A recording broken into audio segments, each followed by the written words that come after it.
Hello, everyone. This is another Beck's Business Bits. I wanted to go over to clarify the compensation agreement and addendum GG in the sales contract.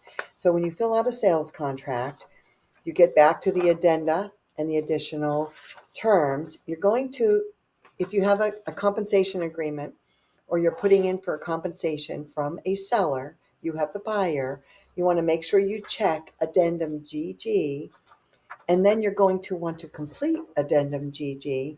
This addendum is basically letting the closing company know that there is a compensation agreement out there.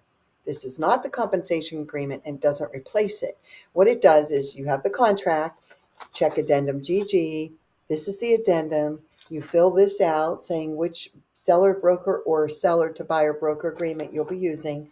Then you fill out the compensation agreement saying what the compensation is that the buyer is requesting the seller to contribute towards their buyer's agent's compensation.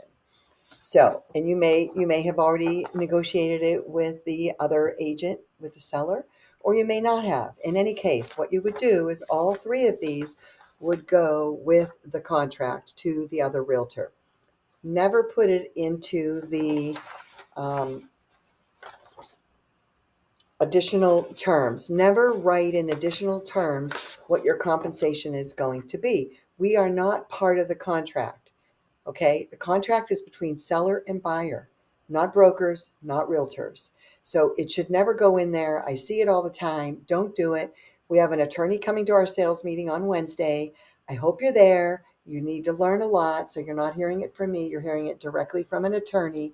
He's going to go over the as is contract versus the standard contract, what the differences are, so that you're knowledgeable of that, because we see both coming in sometimes.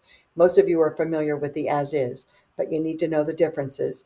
And he's going to touch on the compensation agreement, on addendum GG, and with regard to the compensation agreement at the time of a listing.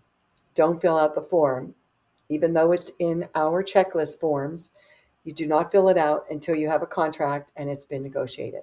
That's another topic. I won't get into it, but do your best to be at the meeting on Wednesday, please, because you'll hear it directly from an attorney, not from any training at Sunstar or from me, and that's what counts. Hope to see you there.